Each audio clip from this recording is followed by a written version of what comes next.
El Ministerio de Tesoros Cristianos y la Iglesia Local de Ciudad Bolívar, Bogotá, Colombia, se complace en presentar el mensaje de la semana. Esperamos que sea de bendición para todos.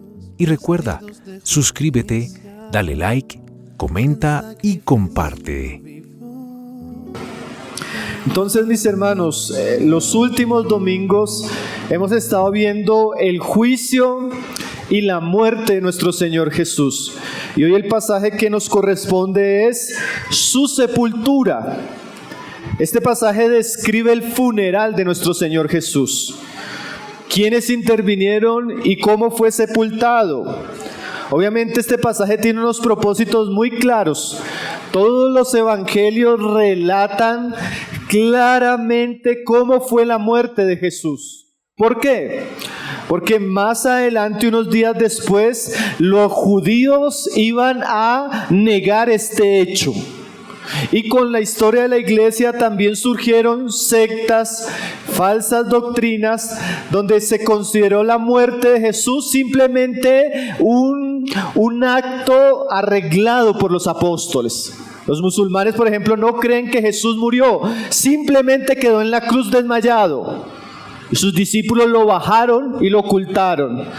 Pero entonces no estaba muerto, simplemente estaba herido. Lo que, aunque parece algo sencillo, es un atentado grave contra el evangelio que nosotros creemos. Porque el evangelio tiene una serie de eslabones sobre los cuales se sostiene. Primero, que Jesús es verdadero hombre. Segundo, que como verdadero hombre vivió una verdadera muerte. Y después, obviamente, experimentó una verdadera resurrección. Entonces, si no creemos que Él murió, pues mucho menos que Él resucitó.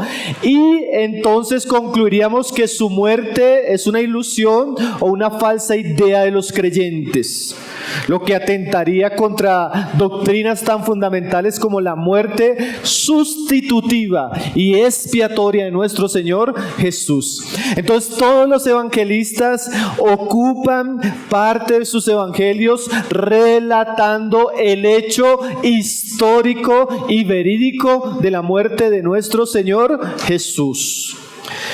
Ahora, este pasaje, hermanos, también, como lo hemos venido viendo, va a llevarnos al cumplimiento de otra de las profecías que decía Isaías 53.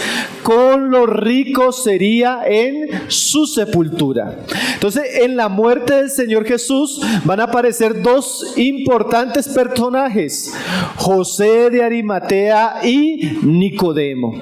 Personajes que solo aparecen en el Evangelio de Juan, y como lo hemos visto, todo lo que sucede, todo lo que Jesús habla y todas las personas que han intervenido en el transcurso del Evangelio tiene grandes lecciones para nosotros. Entonces vamos a ver en este pasaje, hermanos, la muerte de Jesús y el impacto que tuvo en José y en Nicodemo. Entonces vamos a comenzar viendo la vida y los hechos que nos relata Juan acerca de José de Arimatea en la crucifixión y muerte de nuestro Señor Jesús. Entonces el pasaje comienza ahí en el verso 38 diciendo: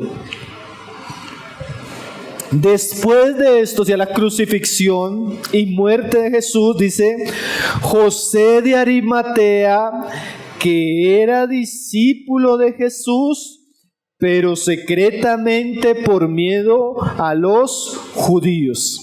Entonces aquí Juan nos relata la historia resumida de José de Arimatea. El pasaje nos dice que él era uno de los discípulos de Jesús, pero que hasta ese día se había mantenido en secreto, especialmente por miedo a los judíos. Si mis hermanos me pueden acompañar en el pasaje paralelo de Lucas capítulo 23, verso 50, Lucas nos da un poquito más de detalles acerca de este José de Arimatea. Dice ahí, Lucas 23, verso 50, había un varón llamado José de Arimatea. ¿Qué significa Arimatea? Lucas lo explica: ciudad de Judea. Entonces ese de Arimatea era que había un lugar en aquellos días conocido como Arimatea, que era una ciudad de las ciudades de Judea. Y se nos dice no solo de dónde era, sino Lucas amplía la posición que él ocupaba. Dice, el cual era miembro del concilio. El concilio de los judíos tenía 70 miembros, representando a las tribus de Israel. Y era de alguna manera como el Congreso de los judíos. Y era ocupado generalmente por la aristocracia de los judíos, especialmente por el partido de no de los fariseos, sino de los saduceos. Entonces era un puesto de poder, era un puesto que involucraba aspectos religiosos y era parte de aquellos que habían entregado al Señor Jesús y juzgado injustamente. Pero de él se dice ahí que era varón bueno y justo. O sea, el relato que nos da Lucas al investigar la historia era que las personas que conocían a José de Arimatea era que aunque estaba en el Sanedrín, que para aquellos días, hermanos, según la enseñanza de Jesús, era un ambiente corrupto, hipócrita, donde primaba la avaricia. Este hombre era un hombre que justo y bueno. Además, Lucas nos va a decir en el verso 51 que éste también esperaba el reino de Dios. Entonces, en medio de ese ambiente religioso tan hostil, en medio de tanta apostasía en Israel y en medio del concilio de los fariseos, que el Señor les había dicho que era como una cueva de ladrones, hay un hombre justo, bueno, y hay un hombre que espera en Dios. Lo que debería ser ya una enseñanza para nosotros, ¿no, hermanos? A veces nosotros llegamos a juzgar y a ser tan drásticos en ciertos ambientes, y aún en los peores ambientes pueden haber discípulos de Jesús. El viernes hablábamos con los hermanos del 20 de julio, aún en las peores iglesias pueden haber verdaderos discípulos de Jesús. Ahora, lo interesante, y mire lo que él dice ahí: y no había consentido en el acuerdo, ni en el hecho, ni en los hechos de ellos. O sea, José de Arimatea no estuvo de acuerdo con el juicio injusto, no estuvo de acuerdo con lo que hicieron con Pilato, la manera como lo presionaron para crucificar a Jesús, y mucho menos con la crucifixión. Dice, y no había consentido en el acuerdo ni en los hechos de ellos. Entonces tenemos un discípulo piadoso, que en medio del ambiente era un hombre justo, que seguía a Jesús pero de lejos, secretamente. Volvamos al Evangelio de Juan, hermanos. Dice ahí en el Evangelio de Juan, pero secretamente. Ahí sí, literalmente era un cristiano de la secreta. Él creía en Jesús, seguramente concordaba con la enseñanza de Jesús, seguramente ya tenía la convicción de que Jesús era el Cristo, pero por miedo a la persecución de sus contemporáneos, por causa de la posición política en la que se encontraba, él había mantenido esas convicciones de manera secreta. Él no había confesado que Jesús era el Cristo. Recuerde que el Evangelio de Juan ya nos había dicho que había una amenaza, ¿no? Que cualquiera que confesara que Jesús era el Cristo iba a ser expulsado de la sinagoga.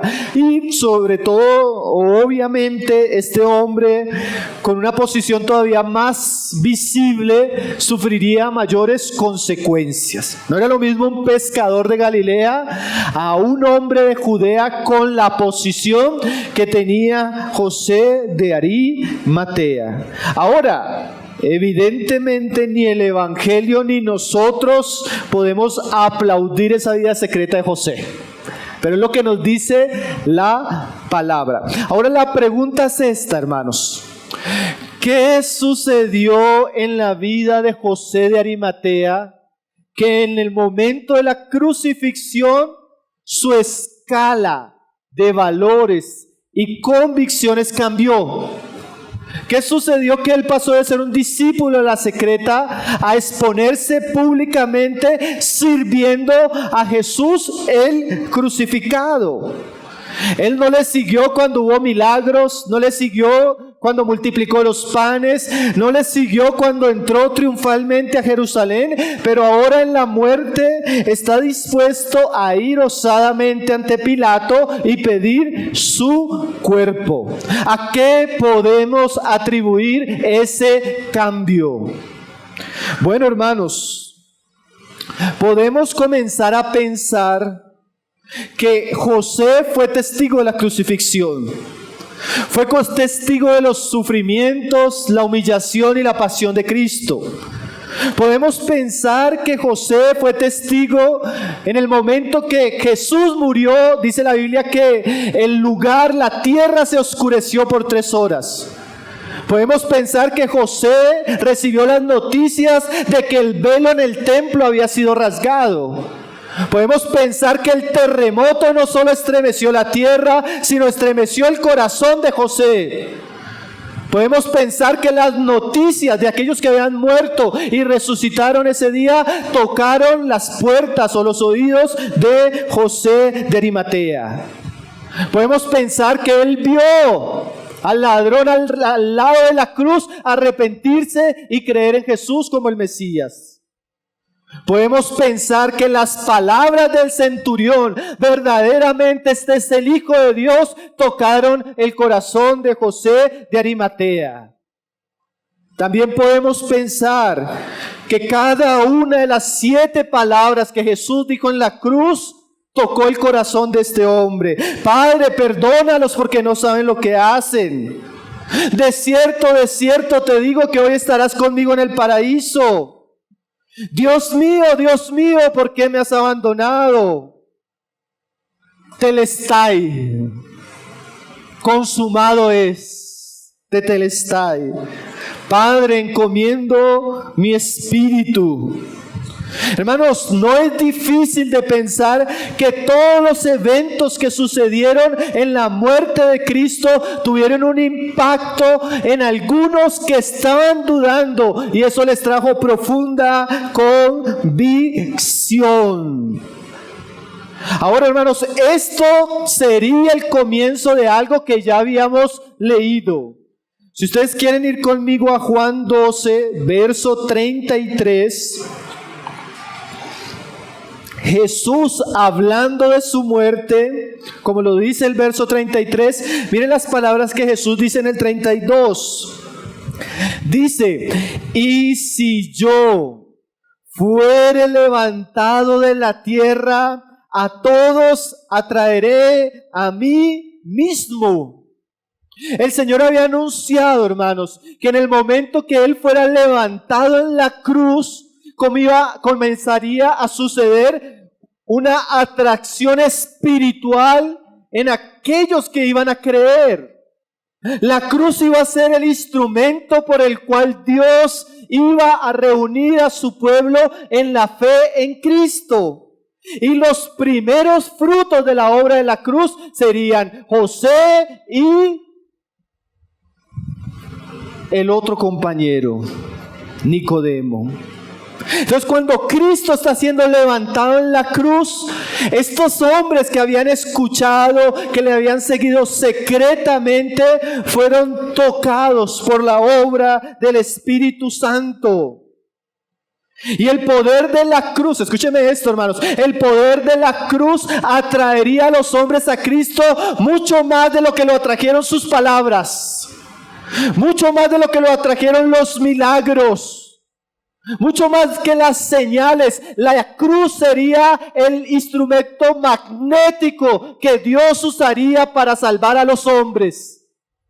Y José pasa de estar en una incredulidad, en un miedo, en un temor, a manifestarse públicamente a favor del crucificado. Lo que no había hecho Jesús en vida, hermanos, ahora lo hace en su muerte.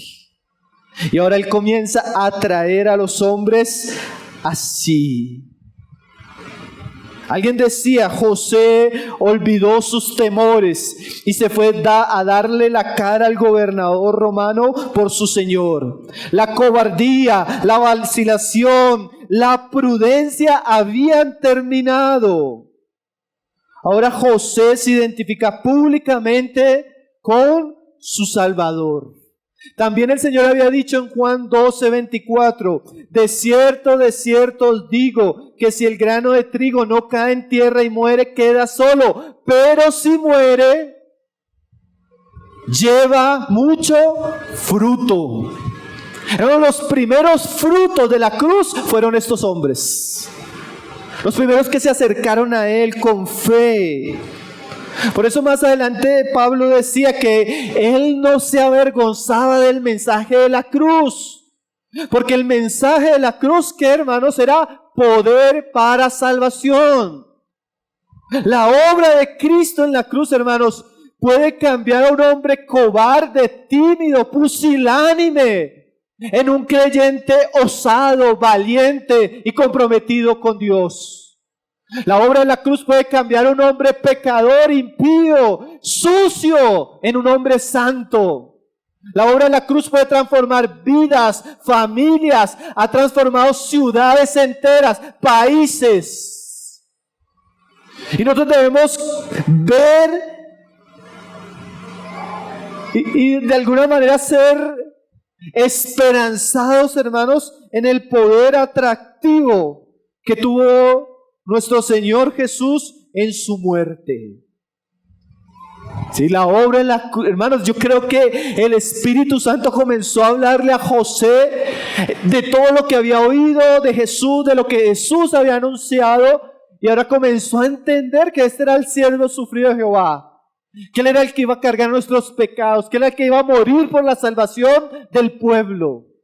Y eso lo llevó en ese momento a cambiar y a identificarse públicamente con nuestro Señor como un testigo valiente. Hermanos, ¿cuánto necesitamos orar en un sentido para que nuestros hijos sean atraídos por el poder glorioso de la obra de la cruz? ¿Cuánto necesitamos orar para que cuando evangelizamos las personas sean atraídas por ese poder que está implícito en el mensaje del evangelio? ¿Y por qué no decirlo? ¿Cuánto necesitamos orar para que la iglesia sea seducida, atrapada, enamorada por la obra de aquel que está en la cruz? Yo podría decirle a usted que es un verdadero hijo de Dios, que si usted en algún momento comenzó a sentir atracción hacia la palabra, atracción hacia el evangelio, atracción hacia las cosas eternas, era el poder de la cruz que estaba operando en su vida.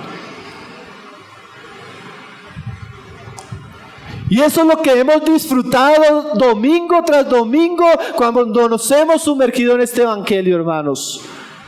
Como el Espíritu de Dios cada vez hace que a nuestros ojos sea más clara la persona y la obra de nuestro Señor Jesucristo. Y hace que nuestros afectos, sentimientos, nuestra voluntad cada vez esté más comprometida con el Cordero de Dios. Eso era lo que Jesús decía: cuando sea levantados, atraeré a todos a mí mismo. Hermano, cuando usted cae, cuando usted ha pecado, cuando usted se siente desanimado, cuando usted siente que ha fracasado, pero misteriosamente comienza a operar una gracia en ese día, en ese momento, y usted comienza a volverse a Dios, pedir perdón, restaurar su relación con Él, tomar ánimo. Ese es el poder de la cruz operando en su corazón y atrayéndolo al Hijo de Dios. Y eso nunca hubiera sucedido si Jesús no hubiera muerto por nosotros. Eso es lo que hace que nuestra predicación tenga efecto en los corazones. Que Jesús fue levantado. Mire cómo dice Marcos 15, verso 43, del cambio que sucedió en José de Arimatea. Marcos 15:43, que obviamente es el discurso de Pedro redactado por Marcos, dice lo siguiente: José de Arimatea, miembro noble del concilio, que también esperaba el reino de Dios, vino, y mire esa frase, y entró osadamente a Pilato. Pedro nos dice que eso fue un acto de osadía, de valor. Hermanos, y como siempre lo hemos dicho, cuando la Biblia menciona detalles, no los menciona por mencionarlos. Los menciona porque eso tiene una enseñanza para nosotros. Eso es un ejemplo para nuestras vidas. Y eso nos debe llevar la esperanza de que si nosotros predicamos el mensaje fiel, puro y glorioso del crucificado, aún los corazones dubitativos pueden llegar a tener una fe espléndida. Aún los débiles pueden llegar a tener una fe fuerte. Aún los tímidos pueden ser transformados en hombres y mujeres osadas y valientes por la causa de Dios. Y eso fue lo que transformó, hermanos, a José de Arimatea. Y ahora su conducta es digna, hermanos, de resaltar y es digna de admirar por la iglesia de Cristo. Mientras algunos le habían abandonado, hasta los discípulos más fieles, él se presentó delante de Pilato. Alguien decía, demostró fe, valor y aprecio por su Señor. Aunque fue algo peligroso, se preocupó e hizo todos los arreglos en la muerte de su Señor. Esto es un acto de valor inusitado. Sin duda, hermanos, este hombre tendría repercusiones por lo que hizo ahí. Sin duda llegaría la noticia al concilio. Sin duda esto le generaría desprecio de sus contemporáneos. Pero miren lo interesante, hermanos. ¿Se acuerdan lo que dijo Jesús con el acto de María cuando lo ungió antes de su muerte? Dijo, donde se predique este evangelio, esta será recordada por lo que ha hecho. Y si usted pone a leer el evangelio, los 4 testigos, Mateo, Marcos, Lucas y Juan, nos hablan del hecho que hizo José. ¿Qué quiere decir eso? Dios quiso, hermanos, que recordáramos el servicio de José de Arimatea en la muerte de nuestro Señor Jesucristo. Ahora podemos decir que a la luz de la experiencia de José de Arimatea, el mensaje de la cruz, el contemplar a Cristo y a este crucificado, debería quitarnos nuestros temores. Debería quitar nuestra superficialidad. Debería quitar nuestro amor al mundo, al pecado. Debería quitar nuestro corazón de cualquier otro Dios o cualquier otra devoción que no sea Jesucristo. Hermanos, no es solo algo de una confesión doctrinal. Verdaderamente cada uno de los que estamos acá debemos preguntarnos si hemos visto al crucificado. Y si esa visión ha transformado totalmente nuestra vida. Porque es posible que vayamos a la iglesia, es posible que tengamos familia cristiana, es posible que yo sepa algunas cosas de la religión de los cristianos sin haber tenido un encuentro con el poderoso Salvador de los cristianos. Lo cierto es de que José de Arimatea no era el mismo antes de la muerte que después de la muerte de Cristo. Y a eso deberíamos aspirar, hermanos. A que el mensaje de la cruz transforme, cambie, santifique. Y si eso no hemos visto en una persona o aún en nuestra vida, necesitamos volver nuestro corazón a las Escrituras, al Evangelio y rogar a Dios, Padre, revélame a tu Hijo. Concédeme ver el crucificado. Y que viéndole y oyéndole yo pueda rendirme y ser transformado como Él, por Él. Ahora, hermanos, recuerde que así como José, contemplando a Jesús, se llenó de fe, también en la cruz habían burladores, escarnecedores y personas que endurecían su corazón al mensaje del crucificado.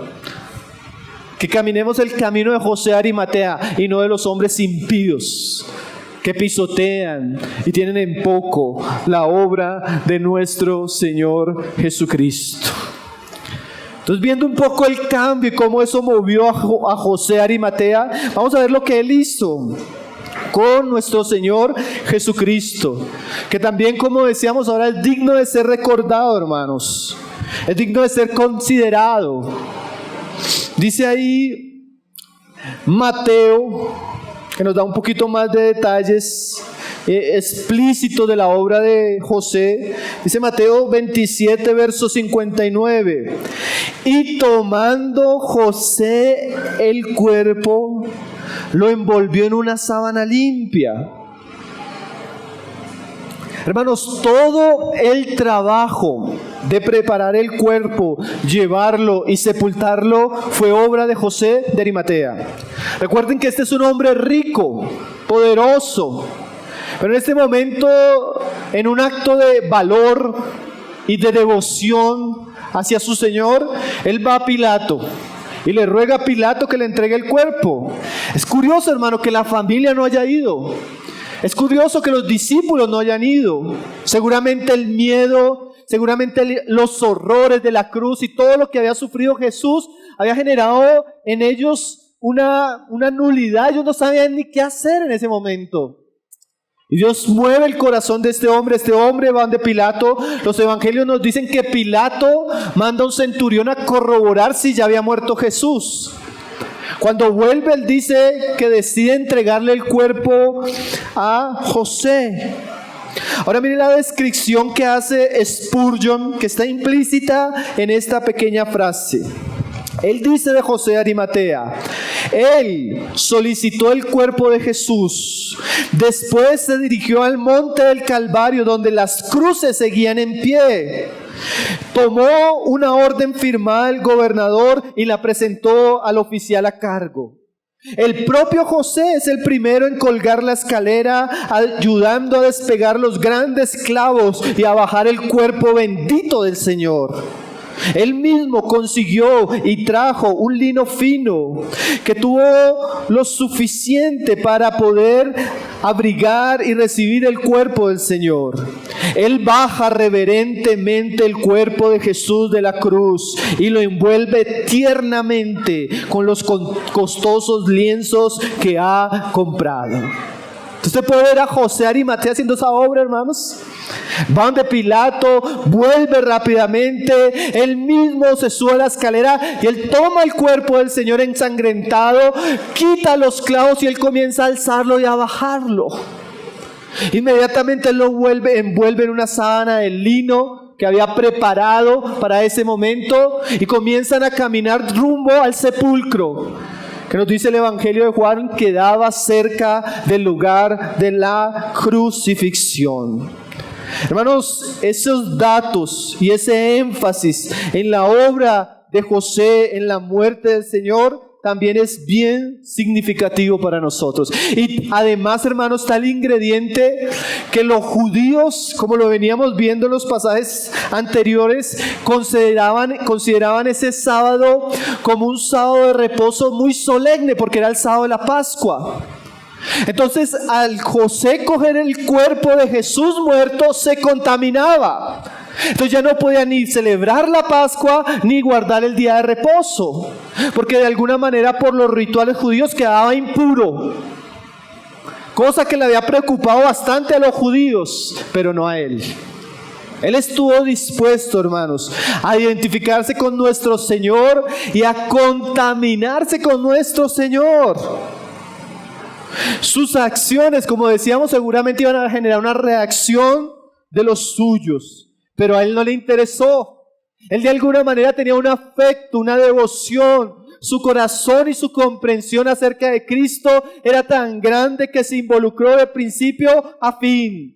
Compró la sábana, lo descolgó del madero, cargó al crucificado, lo envolvió en una sábana y pagó por el sepulcro en el cual su Señor sería sepultado.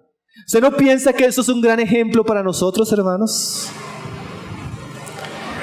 Hombres como José de Arimatea, dispuestos a contaminarse con el crucificado, dispuestos a cargar el crucificado, dispuestos a envolver al crucificado, dispuestos a preparar un lugar donde el crucificado sería enterrado.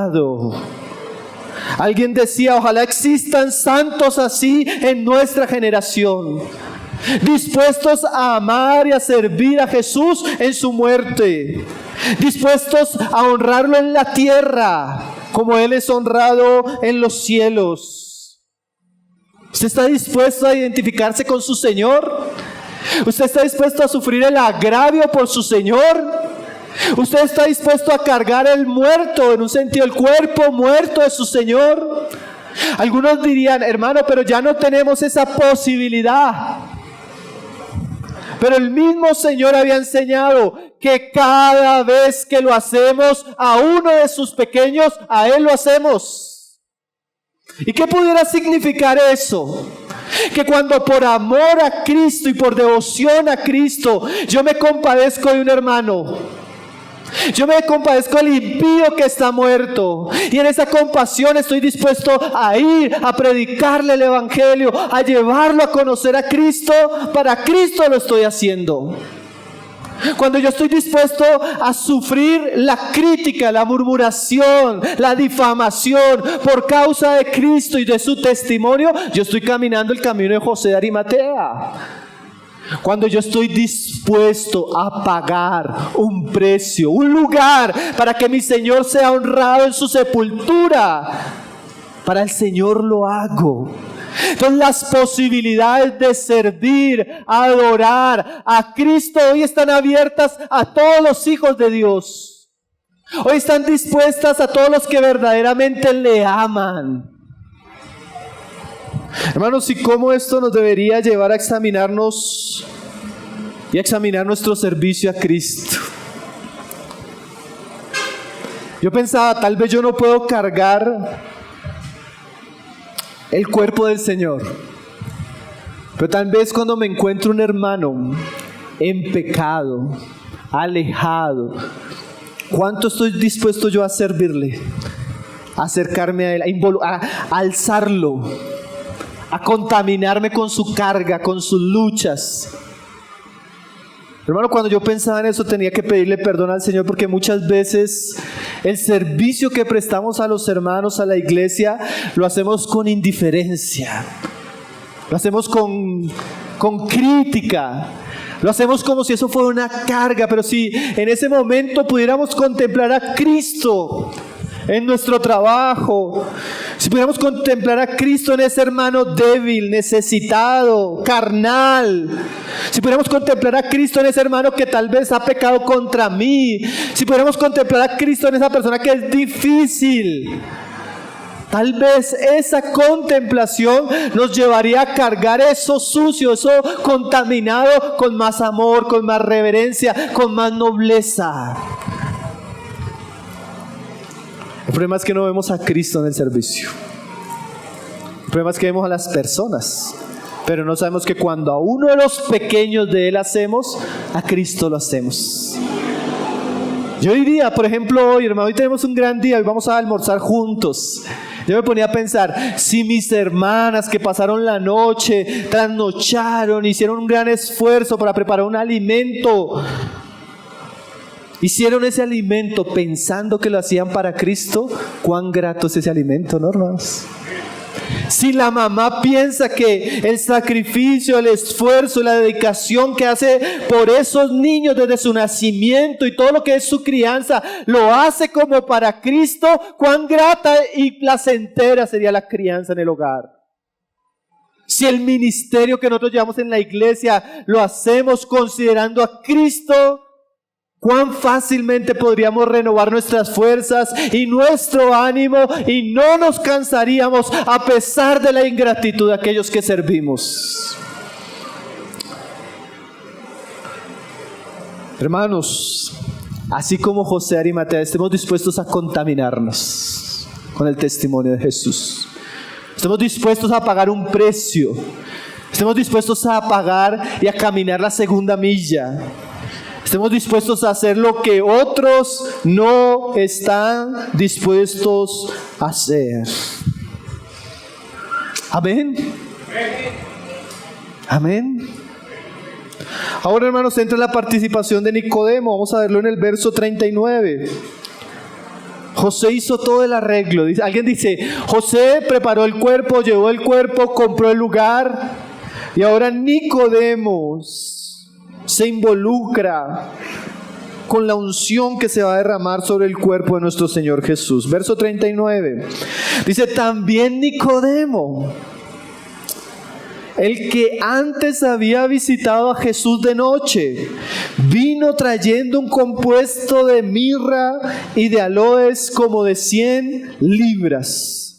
Hermanos, parece ser que todos los evangelistas son como muy detallados en decir, fue José el que lo hizo, fue José el que fue José el que lo descubrió, lo cargó, lo llevó. Pero ahora dice Juan, pero también Nicodemo. Y nos va a explicar cuál es ese Nicodemo, el que había visitado a Jesús de noche. ¿Se acuerdan que aquí estuvimos viendo la vida de Nicodemo? Nicodemo aparece en 3 ocasiones en el Evangelio. Una, en una conversación en la noche, que él viene a preguntarle a Jesús. Otra, cuando están juzgando a Jesús. ¿Se acuerdan? Uno de los primeros juicios que ellos querían hacer para condenar a Jesús. Y Nicodemo dijo, ¿acaso nuestra ley juzga a un hombre antes de escucharle? ¿Se acuerdan que de una vez lo cogieron? ¿Acaso eres tú, Galileo? Y en esta ocasión aparece nuevamente el Señor, en la palabra del Señor, el nombre de Nicodemo. Ahora, hermanos, Nicodemo no es tanto como José de Arimatea. Él fue un discípulo de la secreta, pero él trató de... Es como una línea que va como en aumento. Pero ¿qué puede suceder o qué pudo suceder también en la vida de Nicodemo que ahora lo ayuda o lo guía a involucrarse en el sepultamiento de nuestro Señor Jesús? Volvamos a Juan 3, hermanos, y vamos a ver las palabras que Jesús le dijo a Nicodemo, que en esencia fue lo mismo que sucedió con José de Arimatea. Si usted lee Juan 3, Juan nos relata la conversación de Jesús con Nicodemo acerca del nacimiento de nuevo, ¿recuerdan? Y Nicodemo pregunta en el verso 4, ¿cómo puede un hombre nacer siendo viejo?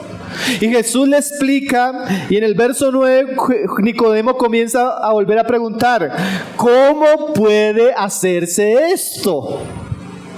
¿Cómo una persona puede nacer de nuevo? ¿Tiene que entrar al vientre de su madre otra vez? Nicodemo, aunque era un maestro de Israel, él no entendía el evangelio en ese momento. Y Jesús comienza a explicarle el evangelio, y más adelante miren lo que le dice, hermanos. Verso 13: nadie subió al cielo, sino el que descendió del cielo, el Hijo del Hombre que está en el cielo. Y como Moisés levantó la serpiente en el desierto, así es necesario que el Hijo del Hombre sea levantado, para que todo aquel que en él cree no se pierda, mas tenga vida eterna. Porque de tal manera amó Dios al mundo, que ha dado a su Hijo unigénito, para que todo aquel que en él cree no se pierda, mas tenga vida eterna. Hermanos, tal vez es uno de los pasajes más conocidos de la Biblia, ¿cierto? Y esas palabras fueron para Nicodemo. Entonces piense que Nicodemo fue, preguntó, y él quedó con esas palabras.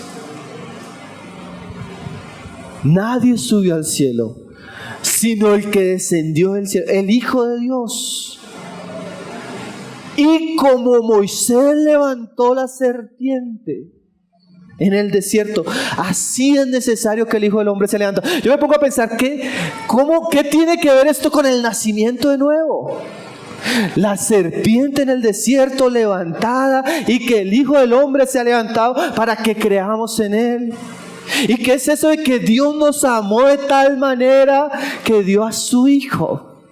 Yo imagino que Nicodemo pasó, hermanos, meses con esas palabras acá. Y él orando, ¿qué significa eso? Y él pensando, ¿a qué se referirá con que sea levantado como la serpiente? Y se entera un día que sus contemporáneos han decidido una trama para crucificar al Señor. Y de lejos comienza a ver toda la trama, ver cómo lo presentan donde Pilato, ver que Pilato lo entrega y él sigue de lejos cuando llega un momento donde la cruz es levantada. Y ahí el Espíritu Santo le abre los ojos a Nicodemo y él entiende la palabra de Jesús. Es necesario que así como la serpiente en el desierto fue levantada, el Hijo del Hombre sea levantado.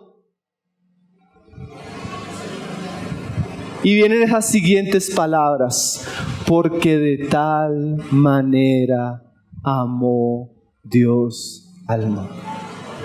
Yo pienso que Nicodemo comenzó a llorar, hermanos. Él entendió el evangelio ahí. Él, al ver la cruz, la enseñanza de Jesús fue revelada a su corazón, hermano.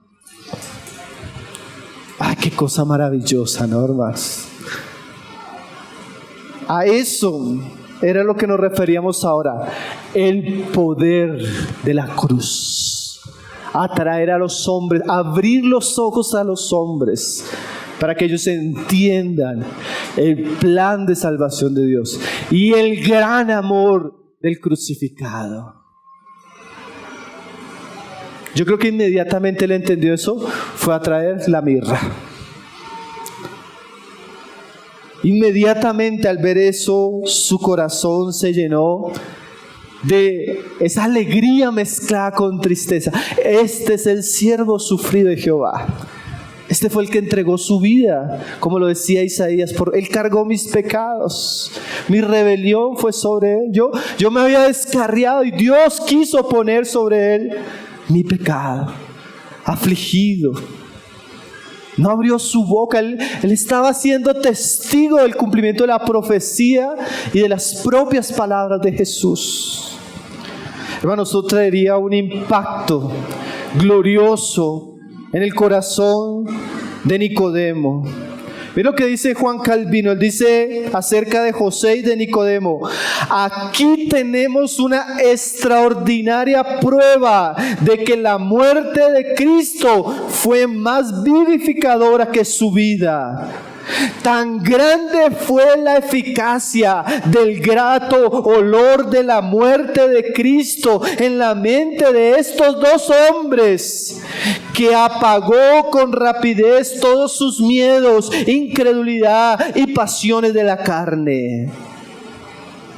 Otro comentarista dice: tan maravilloso es el poder de la muerte de Cristo, que proporciona el valor para confesarle en su más profunda humillación. A aquellos que acudieron a Él en secreto, ahora lo hacen pública y osadamente. Vamos, la cruz. El mensaje de la cruz, del evangelio de la cruz encarnado y visible ante Nicodemo, transformó su corazón. Yo podría decirle que hermanos, es que esto es cierto. Nosotros no podemos cambiar por nuestra buena voluntad, por nuestros esfuerzos. No nos podemos cambiar ni nosotros, ni podemos cambiar a nadie. Pero en la medida que el mensaje poderoso del Hijo de Dios es conocido y revelado en los corazones, ese mensaje tiene poder para salvar. Ese mensaje tiene poder para transformar.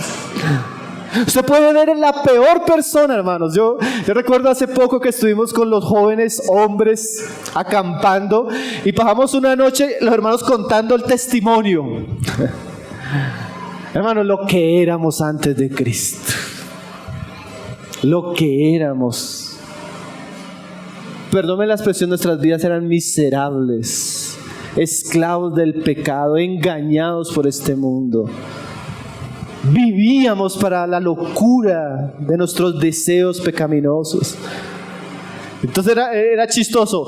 Ex delincuentes, ex pandilleros, ex drogadictos, ¿Y qué hizo que esos hombres no sean hoy así? El poder transformador del Cordero. ¡Qué glorioso es el mensaje de la cruz!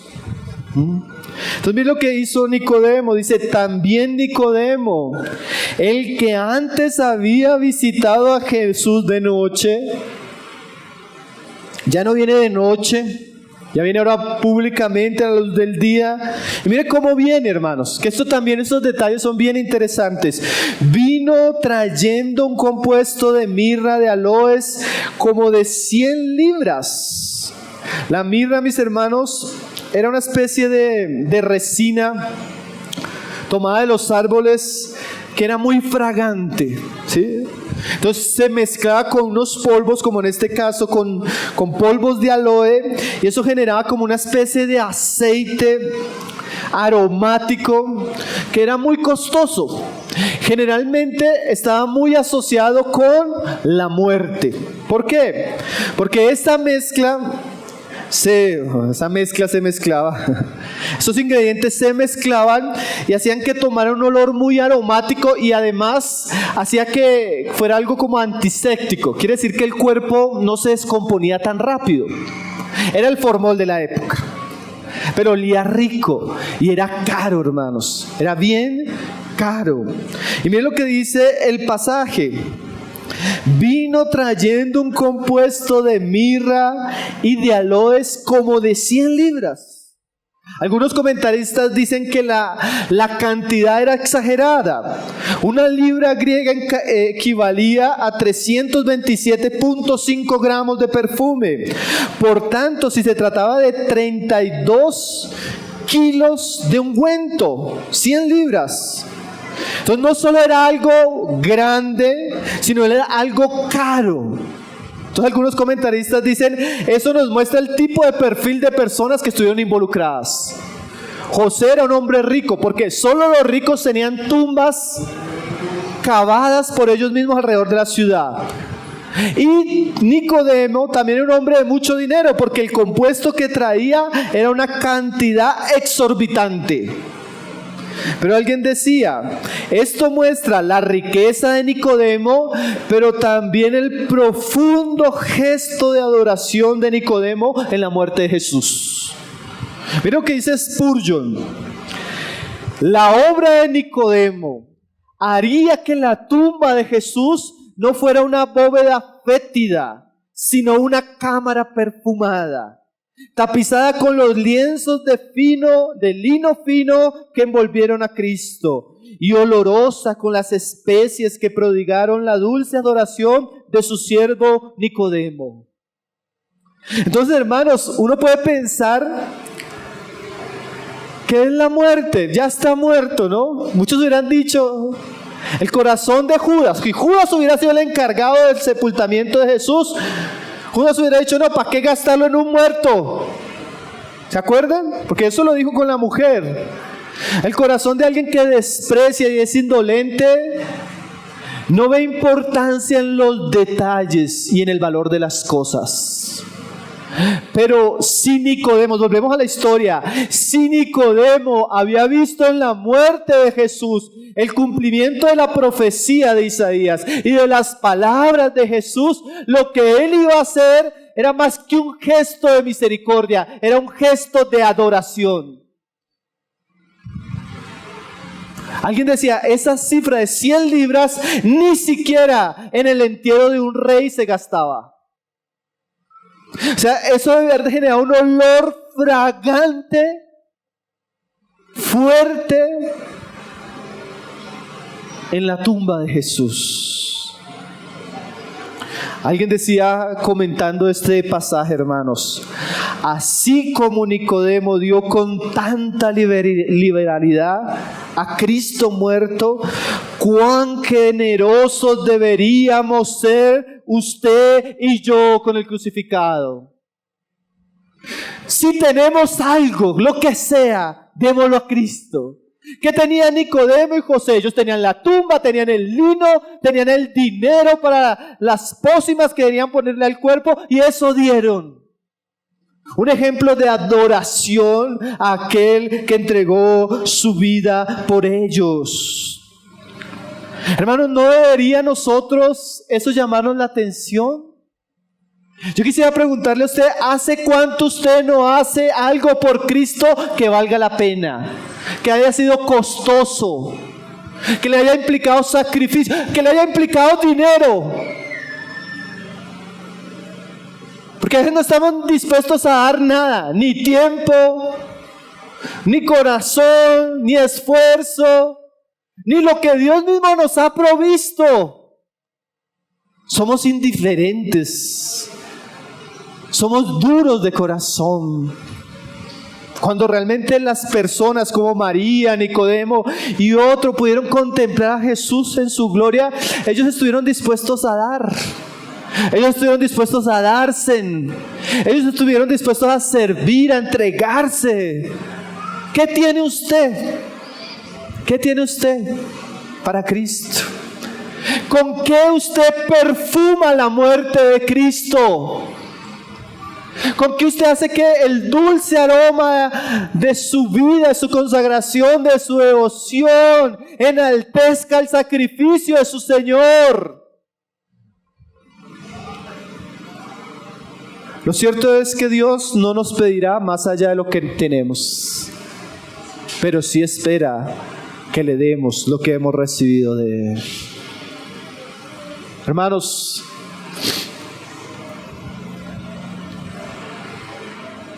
a veces no hay el perfume de Cristo en familias porque los papás no están dispuestos a pagar el precio por Cristo. A veces no hay el perfume de Cristo en iglesias porque los que estamos allí somos indiferentes con... Y es que no se trata de la iglesia, se trata del testimonio de Jesús. No se trata de una simple reunión de oración, se trata que allí levantamos oraciones al Cordero. No se trata del diezmo, la ofrenda, se trata de servir a aquel que amamos con lo que Él nos ha dado. Iglesias que ni ofrenda tienen, porque los corazones de esos hombres son avaros, solo piensan en sí mismos. Ellos no tienen nada para el Cordero. Ellos no sirven con nada al Cordero. Entonces usted encuentra poco perfume del Cordero en esos lugares, hermanos. Hay hombres, mujeres que no están dispuestos a pagar el precio en sus trabajos y anunciar públicamente el Cordero. Por eso casi no se huele ese olor fragante de la mirra que trajo Nicodemo en nuestros días.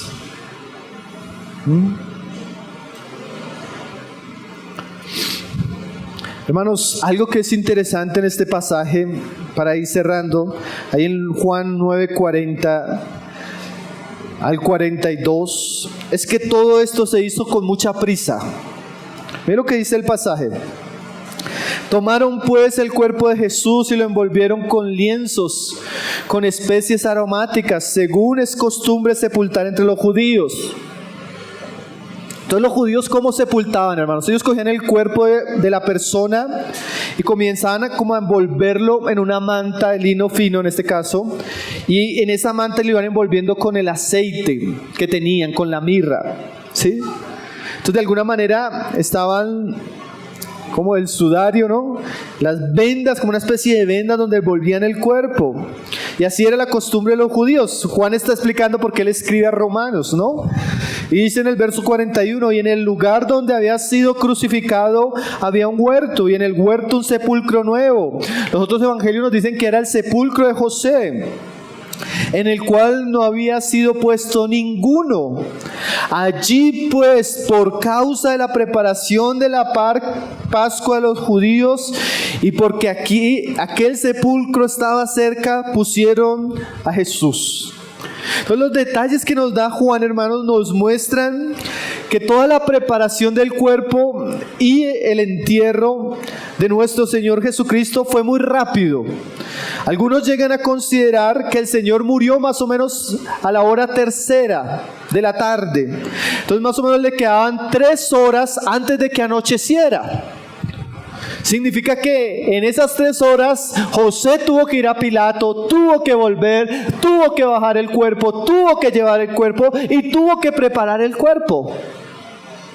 Lo que dice algunos comentaristas es sorprendente que llegaran a conseguirlo. Era un asunto que era muy apremiante. Y yo con eso quiero ir cerrando, hermanos. ¿En qué sentido? Estos hombres, hermanos, en poco tiempo tuvieron la oportunidad de hacer una obra única. Una obra que no tenía comparación. Dios les concedió en ese momento el tiempo y las circunstancias para servir al Señor como nadie más lo iba a hacer, porque además no iba a durar mucho muerto. Era ese momento. Ahora, hermanos, esa obra con poco tiempo mostró de estos hombres que diligencia, devoción y disposición para servir a su Señor. Ellos tuvieron la oportunidad, la gracia de Dios, la convicción de que Dios los estaba colocando a hacer eso y lo hicieron. 3 horas de servicio al crucificado. Lo que me lleva a pensar también algo en lo que hemos estado hablando y en lo que deberíamos reflexionar todos, hermanos. Dios a todos sus hijos le permite tiempos y circunstancias para servirle. Y piense esto, esos tiempos, esas oportunidades y esas circunstancias, por causa de la dinámica de la vida, siempre van a ser cortos. Hoy usted tiene 18 años, 20 años, 25 años y de aquí a poco tiene 40 años. Y de aquí a poco tiene 60 años. Y de aquí a poco estamos tal vez recordándolo en su funeral o en el mío. Pero ¿qué quiero decir con esto, hermanos? Así como ese fue el momento para José y Nicodemo, tal vez este sea el momento para nosotros. Tal vez este es el tiempo de nuestra oportunidad, en la que por la gracia de Dios podemos servir a Jesús, podemos servir a su pueblo, podemos servir a nuestra familia trayendo su testimonio, podemos salir y evangelizar, podemos cuidar una porción del rebaño de Cristo, pero no sabemos cuánto tiempo vamos a tener. Lo cierto es que siempre es corto el tiempo. Usted tiene a sus niños pequeños, de aquí a la vuelta del día son jóvenes. De aquí a la vuelta del día toman las decisiones más importantes, casarse y trabajar. Y si usted no hizo el trabajo verdaderamente en Cristo, ya después usted va a lamentarse. Pero no solo piense eso con su familia, su vida cristiana. Usted tiene salud, usted tiene tiempo, usted tiene fuerzas. Este es el momento para servir, para involucrarse. En la medida que pasan los tiempos, viene el trabajo, viene la familia, vienen las responsabilidades y lo que anhelábamos hacer no lo hicimos. Hoy usted tiene la vista, hoy usted tiene fuerza, usted se para, usted camina, usted puede venir a una reunión. Hermanos, ¿quién garantiza que eso va a ser siempre así? Entonces la pregunta es, ¿estamos aprovechando el tiempo? ¿Estamos considerando que delante de nosotros tal vez tenemos una labor que nadie más va a hacer? Que otros no tienen los recursos para hacer. Que otros no tienen la gracia, la convicción, el entendimiento para hacer. Tal vez los otros se van a oponer, se van a escandalizar. Pero la pregunta es, si Dios nos está llamando a hacer esto, si Cristo nos está involucrando en su causa, ¿no deberíamos ser diligentes antes que la noche entre? Trabajad mientras es de día, porque viene la hora, y la hora es, decía Jesús, que cuando querrán trabajar, ya no van a poder. Ya no van a poder. Entonces no perdamos el tiempo y las posibilidades. Hoy, como siempre hemos dicho, hoy es el día de salvación.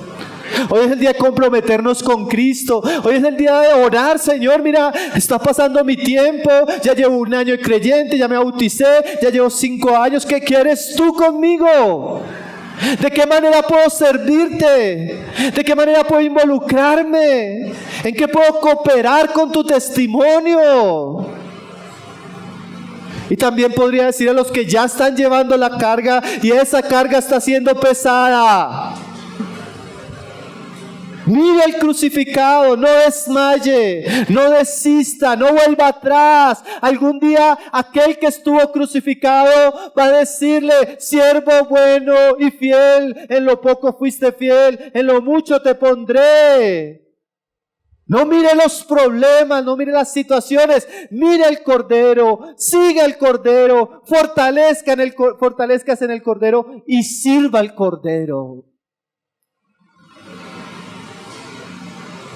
Alguien decía: ay, hermanos míos, a estos 2 varones se les fue concedido un gran privilegio, un excelso honor. Ellos cargaron el bendito cuerpo de Jesús y lo depositaron en la tumba. Pero hermanos, nosotros, dice la palabra, hermanos, que todavía nosotros tenemos un privilegio mayor: el creer, el seguirle, el servirle sin haberle visto. La fe hace nuestro servicio más noble, más glorioso y más digno de honor. Así que sirvamos, hermanos, sigamos sirviendo y sirvamos al Hijo de Dios, que lo merece todo, hermanos. No existe mejor y más grande causa en la que podamos dedicar y desperdiciar nuestra vida, aunque no es un desperdicio, que la causa de Cristo. Yo oraría, si fuera papá, que mi hijo sea un José de Arimatea, que mi hijo sea un Nicodemo. Yo oraría por mis hermanos, que cada uno de los que estamos acá, hombres, mujeres, familias, podamos tener ese espíritu de estos hombres, de amar y de servir al Cordero, al crucificado. Hermanos, antes de terminar, yo quisiera de pronto irle pidiendo a los hermanos que pudiéramos disponernos para cantar una canción. Quiero hacer una reflexión final, especialmente, hermanos, para alguno tal vez de los que está acá. Yo no sé si tal vez alguno de los que está acá, escúcheme esto, no es una aplicación, es una reflexión. Yo no sé si alguno de los que está acá está como José y Nicodemo al comienzo de su vida cristiana. Discípulos, pero en la secreta. Discípulos no comprometidos. Discípulos miedosos. Discípulos cobardes. Tal vez usted está acá y lleva tiempo que el Señor le está hablando y usted todavía deambula. Spurgeon, él hace una paráfrasis de lo que pudo haber sucedido en la tumba de Jesús mientras se preparaba el cuerpo. Y esa paráfrasis es como una especie de conversación entre José y Nicodemo. Escuche esto. Me parece, dice él, que oigo a José suspirar y decir: Nicodemo, cuán perverso he sido. No me he conducido como debí conducirme. No le seguí cuando debí seguirle. Pude haberlo hecho y no lo hice. Debí haber sido más ferviente. No debí callar en el concilio. Debía haber estado en su prisión y en su muerte. Pero guardé silencio. Qué cobarde he sido. Y Nicodemo responde: yo también. Yo fui de noche y él me habló tan dulce y claramente, pero no lo entendí. Desde entonces me he estado escondiendo.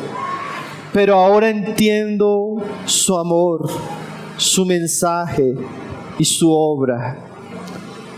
Me siento tan avergonzado. ¿Cómo puedo tocar este bendito cuerpo? ¿Cómo puedo cargar este bendito sacrificio? No merecemos estar acá mirándole, sirviéndole. Dice Spurgeon, seguramente lloraron y suspiraron. Hermanos, asimismo nosotros no merecemos estar hoy acá, escuchando y recordando la obra del crucificado. Pero Él nos vuelve a reunir para que le contemplemos. Y Él nos permite participar cosas de las que no somos dignos de participar. ¿Y saben por qué, hermanos? Porque por eso Él estaba muriendo. Para hacer de aquellos que no eran dignos personas que pudieran participar de su amor y de sus riquezas. Entonces ni José ni Nicodemo eran dignos, como ninguno de nosotros. Pero hoy el poder y la obra de Jesús nos tiene aquí. Ay, hermanos, bendito nuestro Señor, bendita su muerte, bendito el Evangelio que nos ha acercado a Él y nos ha permitido conocer. Así que yo quisiera invitarle al que está acá y todavía duda, ven al altar, que hay un gran Salvador con los brazos dispuestos para recibirle. Hermanos, vamos a orar y vamos a entonar una canción para terminar la palabra del día de hoy. Padre, te damos gracias, Señor. Gracias, Señor, porque sin merecerlo, sin ser dignos, Señor, tú nos has concedido contemplar, Señor, en tu Evangelio a la persona gloriosa de nuestro Señor Jesucristo. Y nos has permitido contemplar su gran sacrificio, Señor. Ese gran sacrificio sobre el cual Él atraería a los hombres, Señor. Y sobre el cual hoy somos atraídos a ti, Padre, por medio de Él. Bendito Salvador. Qué gran Salvador tenemos nosotros, Señor. Qué gran sacrificio, Señor. Nunca entenderemos, Señor, a cabalidad todo lo que hizo Cristo por nosotros. Pero hoy queremos darle la gloria, hoy queremos darle la honra, Señor. Y hoy queremos disponernos como estos hombres, Señor, a servir al crucificado, Señor. A amar al crucificado, Señor. A cargar con el testimonio del crucificado, Señor. Señor, tú conoces las luchas y las situaciones que están viviendo cada uno de mis hermanos, Señor. Yo quiero orar para que tu Espíritu Santo renueve nuestras fuerzas, Señor. Renueve nuestra devoción, Señor. Renueve nuestras convicciones, Señor. De tal manera que hoy salgamos con mayor deseo, mayor anhelo de vivir, servir, amar, honrar aquel que murió por nosotros en la cruz. Renueva nuestras fuerzas, Señor. Atrae nuestros corazones, Señor. ¿Y por qué no oramos, Señor, por los que aún están aquí y no son creyentes, Señor? Por nuestros niños pequeños, por nuestros jóvenes, Señor. Por nuestros familiares que están aquí y los que no están, Señor. Por aquellos que tú nos estás permitiendo predicarles el Evangelio, Señor. Oramos para que tú los atraigas a ti mismo, Señor. Tú fuiste levantado para eso, para ser el gran Salvador de los hombres, Señor. Atrae, Señor. Convence, Señor. Produce una fe genuina, verdadera en nuestros corazones, Señor. Bendito eres, Señor Jesús. Te alabamos, Señor. Te exaltamos, Señor. En el El Ministerio de Tesoros Cristianos y la Iglesia Local de Ciudad Bolívar, Bogotá, Colombia, se complace en presentar el mensaje de la semana. Esperamos que sea de bendición para todos. Y recuerda, suscríbete, dale like, comenta y comparte.